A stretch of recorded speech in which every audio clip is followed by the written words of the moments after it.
Hello friends, आज के इस वीडियो में एनसीईआरटी के बुक से क्लास 10th का चैप्टर नंबर 3 धातु एवं अधातु से संबंधित प्रश्नों का पार्ट 2 देखेंगे, जिसमें महत्वपूर्ण 25 प्रश्नों को डिस्कस करेंगे। इससे पहले ऑलरेडी हमने साइंस का चैप्टर नंबर 1 और चैप्टर नंबर 2 कवर कर लिया है और चैप्टर नंबर 3 का पार्ट 1 भी हमने कवर किया है। उन सभी वीडियो का लिंक डिस्क्रिप्शन में दिया हुआ है या फिर आप प्लेलिस्ट में जाके देख सकते हैं। ठीक है, ये क्वेश्चंस किसी भी प्रतियोगिता परीक्षा में या फिर किसी बोर्ड की परीक्षा की तैयारी कर रहे हैं तो सभी के लिए इंपॉर्टेंट है।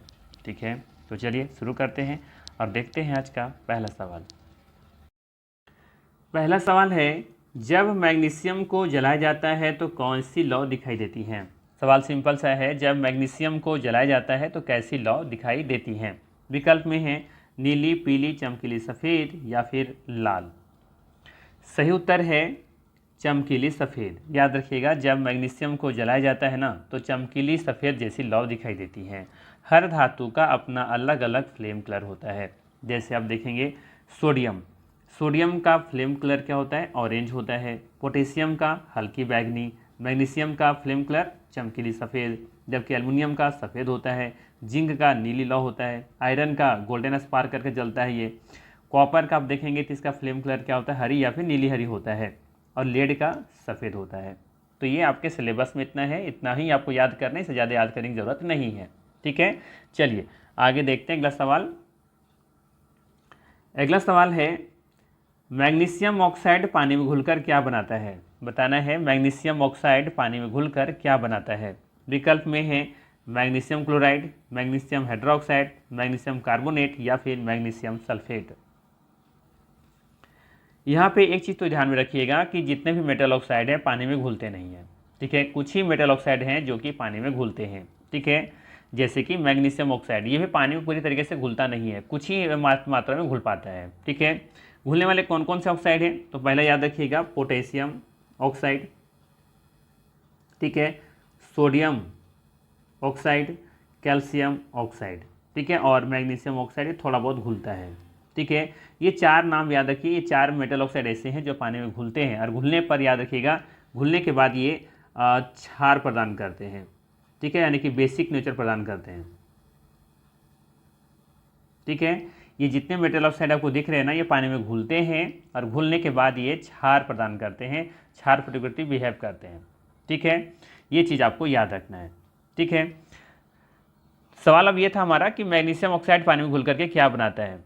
तो जितने मेटल ऑक्साइड हैं पानी में घुल करके हाइड्रोक्साइड बनाते हैं। ठीक है, इस तरह का विकल्प आप देखेंगे तो विकल्प नंबर बी में है। ठीक है, मैग्नीशियम हाइड्रोक्साइड। सीधी सी बात है, मैग्नीशियम हाइड्रोक्साइड होगा और ये किस तरह का नेचर दिखाएगा, ये क्षारीय प्रकृति का होगा। क्लियर हुआ। अब दूसरा चीज़ यहाँ पे ध्यान रखिएगा कि मैग्नीशियम ऑक्साइड पानी तो घुल करके मैग्नीशियम हाइड्रोक्साइड बनाया, लेकिन पोटेशियम हाइड्रोक्साइड जब जल के साथ रिएक्ट करेगा तो क्या बनाएगा, तो याद रखिएगा पोटेशियम हाइड्रोक्साइड बनाएगा। ठीक इसी तरीके से सोडियम हाइड्रोक्साइड जल के साथ अभिक्रिया करके क्या बनाएगा यहाँ पे सोडियम हाइड्रोक्साइड। ठीक है, कैल्शियम जल के साथ अभिक्रिया करके क्या बनाएगा, कैल्शियम हाइड्रोक्साइड बनाएगा। ठीक है,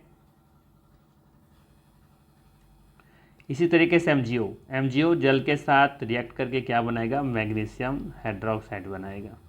अब बताइए ये सभी कैसी प्रकृति का है, ये सभी इसका प्रकृति होगा क्षारीय प्रकृति।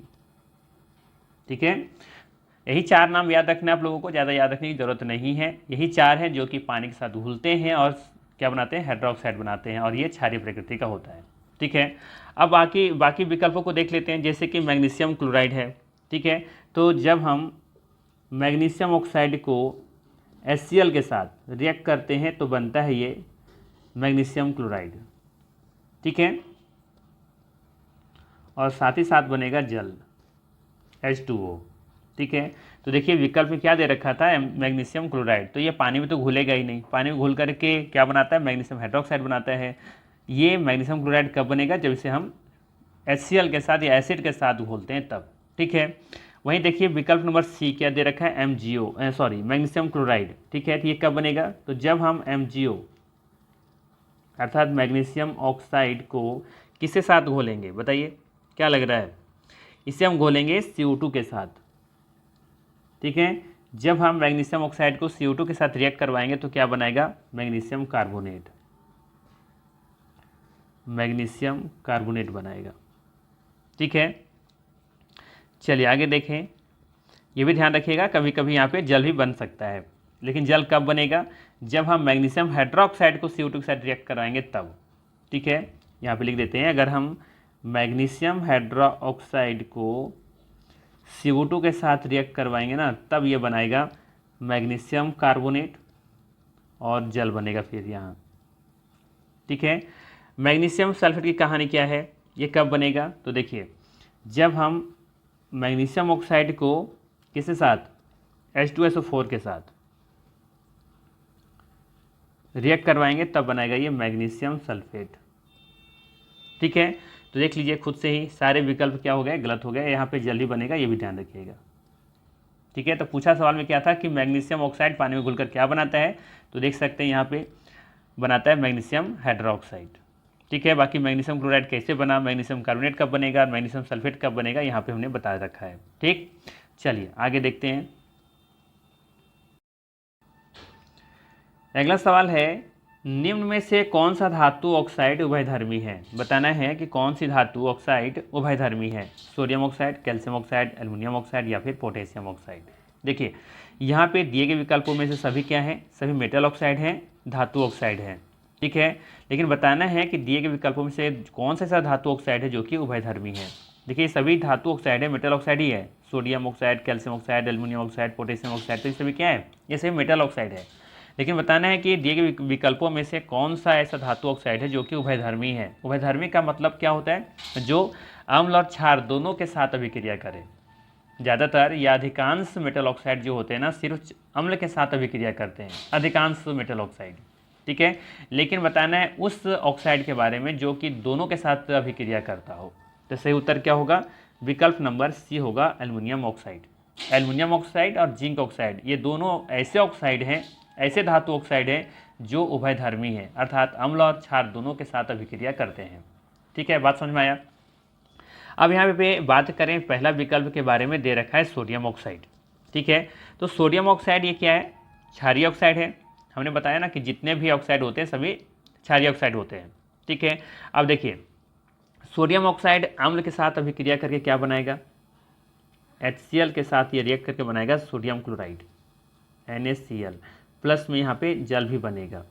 ठीक है, तो ये सिर्फ सोडियम, ये जो आपका सोडियम ऑक्साइड है ना, सिर्फ अम्ल के साथ यहाँ पे अभिक्रिया करता है, क्षार के साथ नहीं। एसिड के साथ रिएक्ट तो करेगा लेकिन क्षार के साथ नहीं करता। वहीं देखिए कैल्शियम ऑक्साइड, ये भी बेसिक ऑक्साइड है, पता होगा है ना, ये बेसिक ऑक्साइड है ना। अब कैल्शियम ऑक्साइड भी देखेंगे तो सिर्फ और सिर्फ ये HCl के साथ रिएक्ट करेगा, अम्ल के साथ अभिक्रिया करेगा, लेकिन क्षार के साथ नहीं करता। ठीक है, इसीलिए ये क्या है, उभयधर्मी नहीं है। ठीक है, ये क्षारीय ऑक्साइड है, क्षारीय ऑक्साइड, और एक होता है अम्लीय ऑक्साइड। अब आगे देखिए एल्युमिनियम ऑक्साइड की क्या कहानी है, तो आप देखेंगे एल्युमिनियम ऑक्साइड, इधर साइड में इसको लिखते हैं, ध्यान दीजिएगा। एल्युमिनियम ऑक्साइड देखिएगा ये क्या है, हमारा एसिड है, HCl, एसिड के साथ रिएक्ट करके क्या बनाएगा, ये बनाएगा एल्युमिनियम क्लोराइड। क्या बनाएगा, एल्युमिनियम क्लोराइड बनाएगा, और साथ ही साथ यहाँ पे जल भी बनता है। ठीक है, हमें तो इससे मतलब ही नहीं है, मतलब तो सिर्फ ये है कि क्या ये मेटल ऑक्साइड अम्ल के साथ रिएक्ट करता है, तो बिल्कुल करता है, और करके क्या बना रहा है, AlCl3 बना रहा है, एल्युमिनियम क्लोराइड बना रहा है। ठीक है, अब आगे देखिए, अगर हम एल्युमिनियम ऑक्साइड को क्षार के साथ अब की बार रिएक्ट करते हैं, तो क्षार के साथ रिएक्ट कराते हैं, क्षार हमारे लिए एक है सोडियम हाइड्रोक्साइड, ये क्षार है ना। अब ये देखिए इसके साथ अगर हम रिएक्ट करवाते हैं तो क्या बनाता है, ये बनाता है NaAlO2। ठीक है, और साथ ही साथ यहाँ भी बनता है जल। तो देखिए ये अम्ल के साथ भी अभिक्रिया किया और क्षार के साथ भी, तो एल्युमिनियम ऑक्साइड देखेंगे तो दोनों के साथ अभिक्रिया करता है, HCl के साथ भी और क्षार के साथ भी, इसीलिए इसे कहते हैं कि ये उभयधर्मी ऑक्साइड है, दोनों के साथ रिएक्ट कर जाता है। लेकिन अधिकांश मेटल ऑक्साइड जो होता है ना, सिर्फ और सिर्फ HCl के साथ ही रिएक्ट कर पाते हैं। क्लियर हुआ, चलिए अब आगे देखते हैं। बाकी का भी अब देख सकते हैं यहाँ से, जैसे कि सोडियम ऑक्साइड है, चलिए तो बता ही दिया था ऊपर में, वैसे फिर तो बताने की जरूरत नहीं है, यहाँ पर तो लिस्ट में बता दिया था जल के साथ क्या क्या अभिक्रिया करके बनाता है। ठीक है, तो ये आपको बस बेसिक से याद रखना है। यहाँ पे उभयधर्मी ऑक्साइड क्या होते हैं, जो अम्ल और क्षार दोनों के साथ अभिक्रिया करता हो। इसके अलावा एल्युमिनियम ऑक्साइड और जिंक ऑक्साइड दो ऐसे मेटल ऑक्साइड हैं जो कि उभयधर्मी ऑक्साइड होते हैं, अर्थात ये अम्ल और क्षार दोनों के साथ अभिक्रिया करते हैं। ठीक है, यहाँ पे रीजन भी हमने एक बता दिया है। चलिए अब आगे देखते हैं। अगला सवाल है, निम्न में से कौन सी धातु ऑक्सीजन के साथ सबसे कम अभिक्रियाशील है। बताना है कौन सी धातु ऑक्सीजन के साथ सबसे कम अभिक्रियाशील है, यानी कि धातु के साथ रिएक्ट ना के बराबर करता हो। विकल्प में है जिंक, आयरन, कॉपर या फिर जिसे सोना कहते हैं Au, औरम। तो यहाँ पे ध्यान रखने वाली बात ये है, ठीक है, कि धातुओं की रिएक्टिविटी सीरीज, धातुओं की जो रिएक्टिविटी सीरीज बनाई गई है, अगर उसमें सबसे अगर ऊपर है तो ज़्यादा रिएक्ट करेगा, सबसे जो नीचे होगा वो सबसे कम रिएक्ट करेगा। सिंपल सा है। तो यहाँ पे रिएक्टिविटी सीरीज आपको याद होना चाहिए, अभिक्रियाशीलता श्रेणी वाला वो जो लिस्ट है ना वो याद होनी चाहिए। ठीक है, तो यहाँ पे पूछा क्या गया है कि कौन सी धातु ऑक्सीजन के साथ सबसे कम अभिक्रियाशील है। तो वैसे भी आप देखेंगे यहाँ पे पहला क्या है, जिंक है। तो जिंक ऑक्सीजन के साथ रिएक्ट करता है और क्या बना लेता है, जिंक ऑक्साइड। तो ये तो करता है। ठीक है, आयरन में देखिएगा तो ऑक्सीजन के साथ रिएक्ट करके क्या बनाता है, फेरस ऑक्साइड बना लेता है, और कॉपर भी ऑक्सीजन के साथ रिएक्ट करके कॉपर ऑक्साइड बनाता है। ठीक है, तो ये सभी तो पता ही होगा, zinc oxide, ferrous oxide, copper oxide. लेकिन गोल्ड जो होता है ना, जो सोना होता है, वो ऑक्सीजन के साथ रिएक्ट बिल्कुल भी नहीं करता है। तो यहाँ पे सही आंसर क्या होगा, विकल्प नंबर डी। ठीक है, गोल्ड, सोना। ठीक है, ये ऑक्सीजन के साथ अभिक्रियाशील नहीं है। ठीक है, तो डी विकल्प सही होगा। अगर यहाँ पे क्रम लगाना चाहे, ठीक है, इनमें से, तो ध्यान दीजिएगा, जिंक इसमें सबसे ज़्यादा रिएक्टिव है, जिंक इसमें सबसे ज़्यादा रिएक्टिव होगा। ठीक है, इससे कम फेरस, और इससे भी कम आप देखेंगे तो कॉपर, और सबसे कम आप देखेंगे तो गोल्ड हो जाएगा। ठीक है, तो ये आप लिस्ट याद रख सकते हैं। सबसे ज़्यादा रिएक्टिव दिए गए विकल्पों में से देखेंगे तो जिंक सबसे ज़्यादा रिएक्टिव है, इससे कम आयरन, इससे भी कम कॉपर, इससे भी कम आपका गोल्ड हो जाएगा, सोना हो जाएगा। ठीक है, चलिए आगे देखें। अगला सवाल है, सोडियम को केरोसिन तेल में क्यों रखा जाता है। विकल्प में है चमक बनाए रखने के लिए, पानी से बचाने के लिए, ऑक्सीजन से बचाने के लिए, या फिर ठंडा रखने के लिए। क्या रीजन है कि हम इसे केरोसिन तेल में रखते हैं। विकल्प थोड़ा सा कन्फ्यूजन हो सकता है यहाँ पे, जैसा विकल्प में दिया हुआ है, लेकिन सही आप देखेंगे तो उत्तर को चुनना है। यहाँ पे सही उत्तर होगा पानी से बचाने के लिए। ठीक है, सोडियम बहुत ही अत्यधिक कह सकते हैं कि अभिक्रियाशील धातु है। ये पानी के साथ बहुत तेजी से अभिक्रिया करता है, प्रतिक्रिया करता है। ठीक है, और सोडियम कह सकते हैं कि H2O के साथ रिएक्ट करके क्या बना लेता है, सोडियम हाइड्रोक्साइड बना लेता है। आप इसका रिएक्शन चाहें तो ऐसे लिख सकते हैं, सोडियम जल के साथ अभिक्रिया करके क्या बनाता है, सोडियम हाइड्रोक्साइड बना लेता है। ठीक है, और साथ ही साथ यहाँ पे हाइड्रोजन गैस भी रिलीज होता है, और बहुत बड़ी मात्रा में यहाँ पे हीट भी रिलीज होता है। ठीक है, ये ध्यान रखिएगा। ठीक है, सिंपल सा। इस रिएक्शन में क्या होता है, बहुत हीट निकलता है, हाइड्रोजन गैस बनता है, और कभी कभी यहाँ पे बहुत तेज़ी से आग भी पकड़ सकता है। ठीक है, इसीलिए हम कह सकते हैं कि सोडियम को केरोसिन तेल में डुबो करके रखते हैं। ठीक है, वैसे दो रीजन है सोडियम को केरोसिन तेल में डुबो कर रखने के पीछे, कि पहला तो पानी के संपर्क में ना आए, और या फिर हवा या नमी से सुरक्षित रहे। ठीक है, तो यहाँ पे बेस्ट विकल्प क्या हो जाएगा हमारे लिए, बी विकल्प, पानी से बचाने के लिए। ठीक है, चलिए आगे देखते हैं।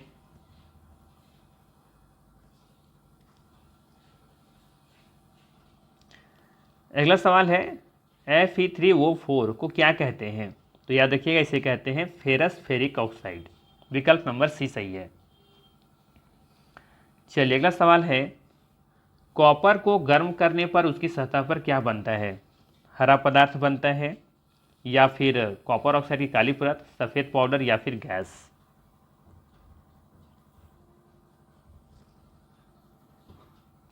सही उत्तर होगा बी विकल्प होगा, कॉपर ऑक्साइड की काली परत। याद रखिएगा, जब कॉपर को हवा में गर्म किया जाता है तो ऑक्साइड के साथ रिएक्ट करता है, और यहाँ पे उसके ऊपर कॉपर ऑक्साइड की काली परत बन जाती है। ठीक है, तो विकल्प नंबर बी सही होगा।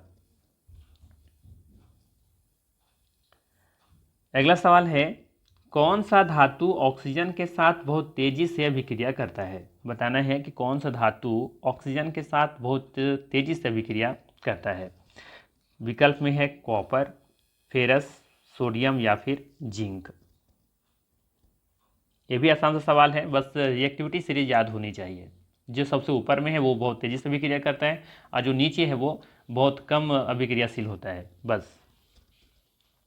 तो आप देखेंगे रिएक्टिविटी सीरीज में सोडियम बहुत ऊपर आता है, इसलिए यह बहुत तेजी से ऑक्सीजन के साथ रिएक्ट भी करता है। ठीक है, तो यहाँ पे सही आंसर क्या हो जाएगा? विकल्प नंबर सी सही हो जाएगा, सोडियम। ठीक है, चलिए आगे देखें।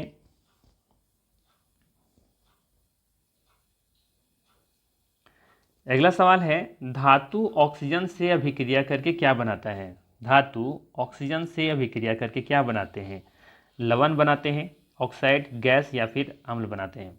सही उत्तर होगा ऑक्साइड। धातु ऑक्सीजन से अभिक्रिया करके क्या बनाते हैं? धात्विक ऑक्साइड बनाते हैं, सिंपल सा। धातु ऑक्सीजन से अभिक्रिया करके धात्विक ऑक्साइड बनाते हैं, विकल्प नंबर बी सही है। चलिए अगला सवाल है, कौन सी धातु पर सुरक्षात्मक ऑक्साइड परत बनती है? ठीक है, सुरक्षात्मक ऑक्साइड ध्यान रखिएगा, बनाती है कौन? फेरस, एल्युमिनियम, कॉपर या फिर जिंक? सही उत्तर है एल्युमिनियम। ध्यान रखिएगा, एल्युमिनियम एक ऐसी धातु है जो कि अपने ऊपर एक सुरक्षात्मक ऑक्साइड की परत बनाती है, लेयर बना लेती है। ठीक है, तो विकल्प नंबर यहाँ देखेंगे तो बी सही होगा। यहाँ पे ध्यान रखिएगा कि फेरस के ऊपर भी देखेंगे तो फेरस ऑक्साइड बनता है, कॉपर ऑक्साइड ही बनता है, जिंक ऑक्साइड ही बनता है, लेकिन सुरक्षात्मक ऑक्साइड की परत कौन बनाता है? एल्युमिनियम ही बनाता है। ठीक है, क्यों होता है ऐसा? तो पहले तो ध्यान ये रखिएगा कि ये बहुत ही मजबूत और चिपकी हुई होती हैं। इसके जो ऊपर जो लेयर बनता है ना एल्युमिनियम ऑक्साइड की, बनता तो है, कॉपर ऑक्साइड भी बना लेता है, जिंक ऑक्साइड का भी लेयर बनता है। जैसे समझिए कि ये मान लेते हैं कि कोई मेटल का कोई टुकड़ा है, इसके ऊपर होता क्या है कि एक लेयर बन जाता है ऑक्साइड का। ठीक है, तो ये बना लिया, मान लेते हैं कि उसके ऊपर एल्युमिनियम ऑक्साइड का एक लेयर बना लिया, तो ये क्या होता है ना कि बहुत ही मजबूत होता है और ये मेटल के साथ ये चिपक जाता है और अंदर की धातु को आगे का जो जंग होता है उससे बचाता है ये। ठीक है, लेकिन बाकी के साथ भी तो बनता है, लेकिन ये बहुत ही कमज़ोर होता है, मैंने अंदर का वो जो जंग होता है ना वो चलता रहता है प्रोसेस वो, लेकिन एल्युमिनियम ऑक्साइड का जो परत बनता है वो थोड़ा सा मजबूत होता है, कठोर होता है और ये मतलब कह सकते हैं कि अंदर के जो मेटल होता है उसको बचा के रखता है, आगे फर्दर जो कोरिजन होता है या जंग जो होता है वो उससे बचा के रखता है। तो सुरक्षात्मक जब पूछे ना तो इसका आंसर एल्युमिनियम दीजिएगा। ठीक है, लेकिन कौन सी धातु पर ऑक्साइड परत बनती है? तो फेरस के साथ भी बनता है, कॉपर के साथ भी बनता है और जिंक के साथ भी बनता है। ठीक है, बनता है लेकिन कमज़ोर परत बनता है, आप ये कह सकते हैं। ठीक है, लेकिन मजबूत ऑक्साइड किसके ऊपर बनता है? एल्युमिनियम के ऊपर बनता है, आगे के जंग से बचाता है। ठीक, चलिए अगला सवाल है, मैग्नीशियम, एल्युमिनियम, जिंक, आयरन में सबसे अधिक अभिक्रियाशील कौन है? रिएक्टिविटी सीरीज याद रखिए, सबसे आसान है यहाँ पे बताने के लिए। अगर रिएक्टिविटी सीरीज याद है तो आसानी से बता पाएंगे। ठीक है, तो चलिए एक बार यहाँ पे हम लिस्ट लिखते हैं, फिर से रिवीजन जल्दी से कर लेते हैं कि आखिर ये रिएक्टिव सीरीज में कौन कौन पहले आएगा और कौन बाद में आएगा। ठीक है, तो सबसे पहला है पोटेशियम। ठीक है, पोटेशियम, फिर क्या है? सोडियम है, फिर है कैल्शियम। हमने 3-3 का लिस्ट बनाने बोला था आप लोगों को। ठीक है, 3-3 का लिस्ट बना के रखिए, बहुत आसानी से याद होगा। ठीक है, कैल्शियम, पोटेशियम और पोटेशियम, सोडियम और कैल्शियम। फिर क्या है? इसके बाद का 3 लिस्ट है मैग्नीशियम, एल्युमिनियम और फिर जिंक। ये 3 हो गया। इसके बाद फिर 3 कौन सा था? इसका 3 था आपका आयरन,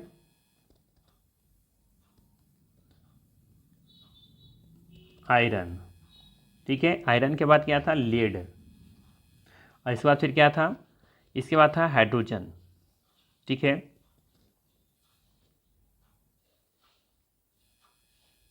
और इसके बाद 4 याद रखिएगा कौन कौन सा था। तो इसके बाद है आपका कॉपर, दिख रहा है, ये नहीं दिख रहा होगा, कॉपर। ठीक है, इसके बाद मरकरी, इसके बाद फिर चांदी और फिर है सोना।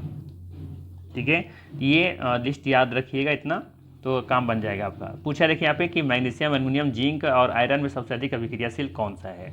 ठीक है, तो देखिए आयरन कहाँ पे है? आयरन आप देखेंगे तो यहाँ पे दिख रहा है आपको। ठीक है, ये है यहाँ पे। जिंक देखिए इसके ऊपर है। ठीक है, तो आयरन से ज़्यादा अभिक्रियाशील जिंक है। इसके ऊपर आप देखेंगे तो मैग्नीशियम है, तो ये भी उससे ज़्यादा कह सकते हैं विक्रियाशील है, और फिर है एल्युमिनियम, तो ये नीचे है। तो कह सकते हैं कि सबसे ज़्यादा रिएक्टिव कौन सा है, मैग्नीशियम है। विकल्प नंबर सी सही हो जाएगा। ये आप लिस्ट याद रखिए, ठीक है। चलिए आगे देखते हैं। अगला सवाल है, सोडियम ऑक्साइड पानी में मिलकर क्या बनाता है। सोडियम ऑक्साइड पानी में घुल करके क्या बनाता है। तो सिंपल सा है ना कि सोडियम ऑक्साइड पानी में घुल करके सोडियम हाइड्रोक्साइड बनाता है, ठीक है। तो सही आंसर क्या हो जाएगा, विकल्प नंबर बी यहाँ पे सही होगा। चलिए आगे देखते हैं। और ये पानी में घुलनशील भी होता है, ये भी बता रखा था हमने। आगे है, अनोडीकरण में इलेक्ट्रोलाइट के रूप में क्या उपयोग होता है। बताना है, एनोडीकरण में इलेक्ट्रोलाइट के रूप में क्या उपयोग होता है। HCl, H2SO4, सोडियम हाइड्रोक्साइड या फिर HNO3। सोचिए समझिए और याद कीजिए। सही उत्तर होगा H2SO4, सल्फ्यूरिक एसिड। एनोडीकरण में इलेक्ट्रोलाइट के रूप में क्या उपयोग किया जाता है, तो H2SO4 का प्रयोग किया जाता है, सल्फ्यूरिक एसिड का प्रयोग किया जाता है, ठीक है। एनोडाइजिंग एक प्रक्रिया है जिसमें एल्युमिनियम को एनोड बनाया जाता है और उसकी सतह पर मोटी एल्युमिनियम ऑक्साइड परत बनाई जाती है। इसे कोरेजन से कह लीजिए या फिर जंग से सुरक्षा, या फिर कह सकते हैं कि लंबी अवधि के लिए बनाता है ताकि खराब ना हो ये, ठीक है। चलिए आगे देखते हैं। यहाँ पे पूरा इसका कहानी बताई गई है कि ये कैसे कैसे काम करता है और ये क्या होता है, ठीक है। इसको एक बार देखिएगा, पढ़िएगा। अगला सवाल है, निम्नलिखित में से कौन सा कथन असत्य है। पहला है, सोडियम ठंडे पानी से तीव्र अभिक्रिया करता है। कैल्शियम सामान्य ताप पर पानी से अभिक्रिया करता है। मैग्नीशियम ठंडे पानी से तीव्र अभिक्रिया करता है। जिंक भाप से अभिक्रिया करता है। तो चलिए बात करते हैं पहला कथन के बारे में। दे रखा है, सोडियम ठंडे पानी से तीव्र अभिक्रिया करता है। ये कथन बिल्कुल सही है।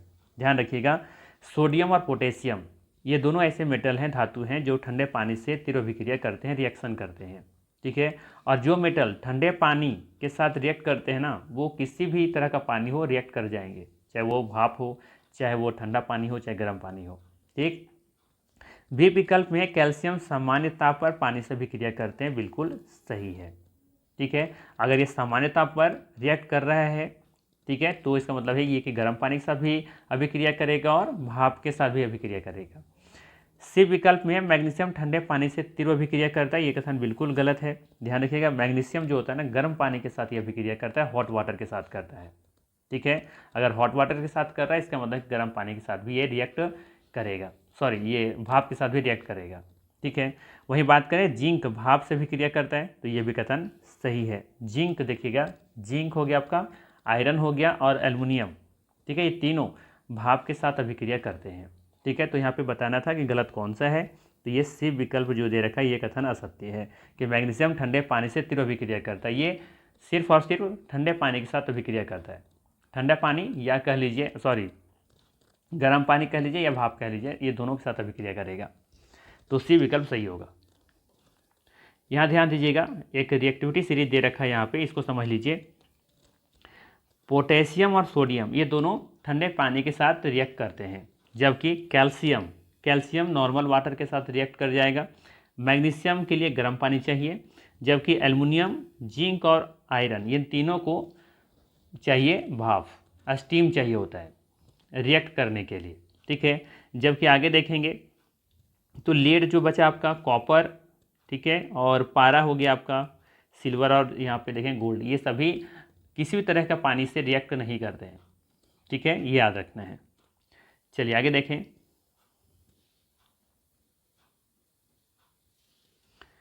अगला सवाल है, निम्नलिखित में से कौन सा कथन सत्य है। बताना है कि कौन सा सत्य है। पहला है, सभी धातुएं जल से अभिक्रिया करती हैं। तो जैसा कि अभी हमने देखा ना कि यहाँ पे कॉपर, ठीक है, और ये आपका हो गया सोना चांदी, ये सभी मेटल जो हैं ये पानी के साथ रिएक्ट नहीं करते। तो सभी धातु पानी के साथ रिएक्ट करते हैं, हम ये तो नहीं कह सकते। तो पहला कथन तो गलत दिख रहा है, ठीक है। सभी धातुएं जल से अभिक्रिया नहीं करती हैं, ये कथन क्या है, गलत है। बी में दे रखा है, कॉपर जल से अभिक्रिया नहीं करता है।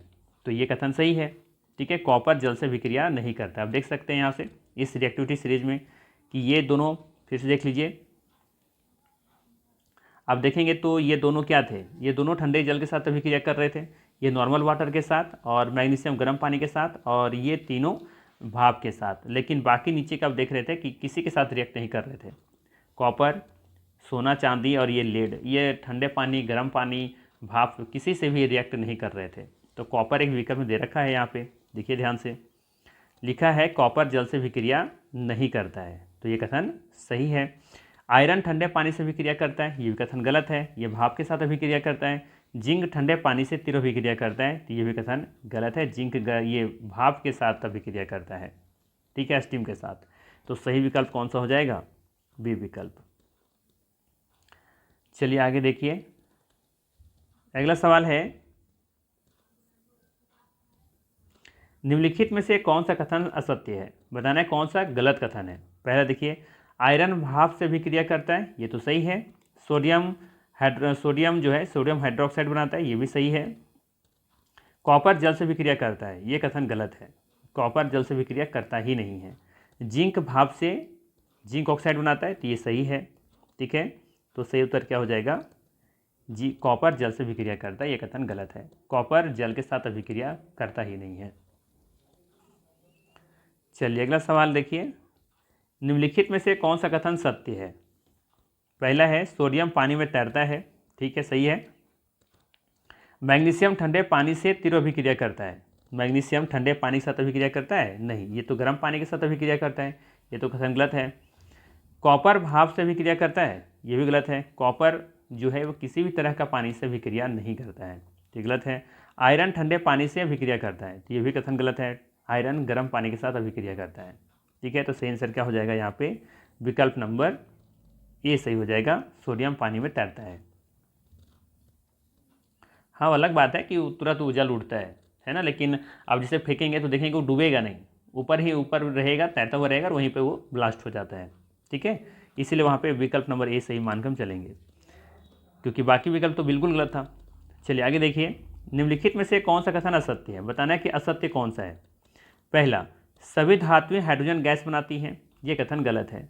जब सभी धातुएं, देखिए धातुएं कह रहा है कि जितने प्रकार की धातुएं सभी हाइड्रोजन गैस बनाती हैं, हाइड्रोजन गैस कब बनेगा? जब रिएक्ट करेगा। तो क्या लगता है कि सभी धातुएं जल के साथ रिएक्ट करते हैं? नहीं करते, तो फिर सभी धातुएं हाइड्रोजन गैस कैसे बना सकती हैं? ठीक है, जैसे कॉपर है, तो कॉपर हाइड्रोजन गैस कैसे बनाएगा जब किसी के साथ रिएक्ट ही नहीं कर रहा था? तो ये गलत होगा। सोडियम अत्यधिक अभिक्रियाशील धातु है, ये कथन सही है। आयरन केवल भाप से भी क्रिया करता है, ठीक है, आयरन केवल भाप से भी क्रिया करता है, तो ये भी सही है। कॉपर जल से भी क्रिया नहीं करता, तो ये भी सही है। तो यहाँ पे सही आंसर क्या होगा? ये विकल्प हो जाएगा कि सभी धातुएं हाइड्रोजन गैस बनाती हैं, ऐसा नहीं है। चलिए आगे देखिए, अगला सवाल है, निम्नलिखित में से कौन सा कथन असत्य है? बताना है कि कौन सा असत्य कथन है। पहला दे रखा है कि धातु और अम्ल मिलकर के लवण और हाइड्रोजन गैस बनाते हैं, ये तो सही दिख रहा है। जितने मेटल हैं एसिड के साथ रिएक्ट करके लवण बनाते हैं और H2 गैस रिलीज करते हैं, बिल्कुल सही है। सभी धातुएं अम्ल से अभिक्रिया करती हैं, क्या ये कथन सही है या गलत है? बताइए। मैग्नीशियम HCl से अभिक्रिया करता है, ठीक है, और जिंक HCl से अभिक्रिया करता है। बताना है कि कौन सा कथन यहाँ पे असत्य है। तो चलिए, पहला विकल्प तो बिल्कुल सही दिख रहा है, ठीक है, कि धातु एसिड के साथ रिएक्ट करके लवण बनाते हैं और हाइड्रोजन गैस बनाते हैं, ठीक है। बात करें बी विकल्प का कि सभी धातुएं अम्ल से अभिक्रिया करती है, यह कथन गलत है, ठीक है। ध्यान रखिएगा, रिएक्टिविटी सीरीज में हाइड्रोजन के ऊपर जितने मेटल हैं वो तो रिएक्ट कर जाएंगे एसिड के साथ, लेकिन जो नीचे होंगे वो रिएक्ट नहीं करेंगे। जैसे यहाँ पर समझिए, अच्छा चलिए हम यहीं पर एक पेस्ट कर लेते हैं जल्दी से। ये देखें, जैसे कॉपर है, ठीक है, अगर HCl को, अगर हम कॉपर को रिएक्ट करवाएं HCl के साथ, तो ये कभी रिएक्शन होगा ही नहीं। क्यों नहीं होगा? क्योंकि देखिएगा तो हाइड्रोजन से नीचे है कॉपर इतना अभिक्रियाशील नहीं है कि ये यहाँ से हाइड्रोजन को रिप्लेस कर पाए, ठीक है। तो हाइड्रोजन से नीचे वाला कम जो अभिक्रियाशील धातु, जैसे कॉपर हो गया, सोना चांदी है, ये कभी HCl के साथ रिएक्ट करेगा ही नहीं, ठीक है।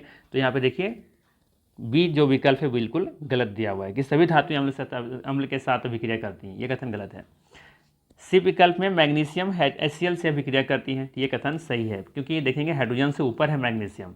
रिएक्टिविटी सीरीज में अब देखेंगे तो HCl से ऊपर आपको दिखाई देगा क्या था आपका? मैग्नीशियम। तो देखिए मैग्नीशियम यहाँ पे दे रखा है, ऊपर में है, तो ये ज़्यादा अभिक्रियाशील है हाइड्रोजन से, तो हाइड्रोजन को यहाँ से रिप्लेस करेगा। फिर है जिंक HCl से भी क्रिया करता है, ये भी सही है। देखिए जिंक कहाँ है? जिंक देखिए यहाँ पे है, हाइड्रोजन से ऊपर है, लेकिन बाकी जो नीचे है वो हाइड्रोजन से या HCl से हाइड्रोजन को रिप्लेस नहीं कर पाएगा, अभिक्रिया होगा ही नहीं वहाँ पे। तो बी विकल्प यहाँ पे गलत दिख रहा है, असत्य दिख रहा है। ठीक है, चलिए आगे देखिए। अगला सवाल है, निम्नलिखित में से कौन सा कथन सत्य है। ठीक है, पहला देखा है कॉपर HCl से अभिक्रिया करता है, बिल्कुल नहीं करता, क्योंकि HCl में देखेंगे हाइड्रोजन से नीचे है कॉपर। फिर है आयरन HCl से अभिक्रिया नहीं करता, ये कथन गलत है क्योंकि हाइड्रोजन से ऊपर है आयरन, तो ये तो अभिक्रिया यहाँ पे होगा, रिएक्शन होगा यहाँ पे। फिर जिंक HCl से अभिक्रिया करता है, जिंक HCl से अभिक्रिया करता है, ये तो सही है, पिछला क्वेश्चन में हमने देखा। फिर सिल्वर HCl से तीव्र अभिक्रिया करता है, ये तो बिल्कुल भी नहीं करता, सिल्वर तो बहुत नीचे है हाइड्रोजन से, तो ये तो होगा ही नहीं। तो सही कथन क्या है, विकल्प नंबर सी सही है। चलिए अगला सवाल देखिए। अगला सवाल है, निम्नलिखित में से कौन सा कथन असत्य है। पहला है नाइट्रिक एसिड या HNO3 एक प्रबल ऑक्सीकारक है, ध्यान रखिएगा ये कथन सही है। ठीक है, नाइट्रिक एसिड एक स्ट्रॉन्ग ऑक्सीडाइजिंग एजेंट होता है। ठीक है, बी विकल्प में है नाइट्रिक एसिड के साथ हमेशा H2 गैस निकलती है, ये कथन गलत है, विशेष परिस्थिति में निकल सकता है। ठीक है, हमेशा H2 गैस नहीं निकलती है, ध्यान रखना है। सी विकल्प में है मैग्नीशियम नाइट्रिक एसिड से H2 गैस दे सकता है विशेष स्थिति में, हाँ ये कथन सही है। अगर नाइट्रिक एसिड तनु होगा ना, तनु अगर नाइट्रिक एसिड है, अत्यधिक तनु नाइट्रिक एसिड होगा, तब वहाँ पे H2 गैस मिल सकता है। ठीक है, ये कथन सही है। डी में दे रखा है कि नाइट्रिक एसिड नाइट्रोजन ऑक्साइड बनाता है, बिल्कुल सही है, ये NO भी बनाता है और NO2 भी बनाता है। ठीक है, तो ये कथन भी सही है। बी विकल्प यहाँ पे गलत होगा कि HNO3 के साथ हमेशा H2 गैस निकलती हैं, ऐसा नहीं है। ठीक है, अगला सवाल है, जब धातु अम्ल से अभिक्रिया करती है तो कौन सी गैस निकलती है। ऑक्सीजन, कार्बन डाइऑक्साइड, हाइड्रोजन या फिर नाइट्रोजन ऑक्साइड। नाइट्रोजन है सिर्फ। ठीक है, चलिए सही आंसर है इसका हाइड्रोजन। जब धातु अम्ल के साथ अभिक्रिया करता है तो बनता है लवण और साथ ही साथ हाइड्रोजन गैस। ठीक है, ध्यान रखिएगा, से विकल्प सही है। अगला सवाल है, निम्न में से कौन सी धातु HCl के साथ अभिक्रिया नहीं करती हैं। ठीक है, सवाल सिंपल सा बताना है कि कौन सी धातु HCl के साथ अभिक्रिया नहीं करती हैं। ठीक है, देखिए लगभग जितने धातु हैं सभी HCl के साथ अभिक्रिया करती हैं, लेकिन हाइड्रोजन से जो ऊपर होगा वही अभिक्रिया कर सकता है, हाइड्रोजन से जो नीचे होगा, रिएक्टिविटी सीरीज में हाइड्रोजन से जो ऊपर है वो HCl के साथ रिएक्ट करेगा, और रिएक्टिविटी सीरीज में हाइड्रोजन से अगर कोई नीचे है कोई धातु तो रिएक्ट नहीं करेगा। ठीक है, तब यहाँ पे देखिए मैग्नीशियम, जिंक, आयरन और कॉपर, इन सभी में देखेंगे तो मैग्नीशियम, जिंक और आयरन जो है ना हाइड्रोजन से ऊपर में है, जबकि कॉपर देखेंगे तो नीचे है, तो ये कॉपर HCl के साथ रिएक्ट नहीं करेगा। मतलब सिंपल सा है कि आपको रिएक्टिविटी सीरीज याद होनी चाहिए। ठीक है, यहाँ से देखिए ये रहा आपका हाइड्रोजन, हाइड्रोजन से नीचे कॉपर, और ये सिल्वर, ये गोल्ड, ये सभी H से नीचे है, हाइड्रोजन से नीचे है, तो ये HCl के साथ या फिर कह लीजिए एसिड के साथ रिएक्ट नहीं कर सकता है। लेकिन ऊपर देखिए जितना भी है potassium, sodium, calcium, magnesium, aluminium, zinc, iron, lead, ये सभी एसिड के साथ रिएक्ट कर जाएंगे। ठीक है, तो ये रिएक्टिविटी सीरीज याद होना चाहिए। चलिए अगला सवाल देखिए। सवाल है, एक्वा रेजिया किससे मिलकर बना होता है। केवल HCl से, केवल नाइट्रिक एसिड से, या फिर दोनों से, या फिर सल्फ्यूरिक एसिड और HNO3 यानी कि नाइट्रिक एसिड से। सही उत्तर है विकल्प नंबर सी, HCl और नाइट्रिक एसिड से। एक्वा रेजिया किससे मिलकर बना होता है, HCl से और नाइट्रिक एसिड से मिलकर बना होता है, और ये 3:1 में मिलकर बना होता है, ये भी ध्यान रखिएगा।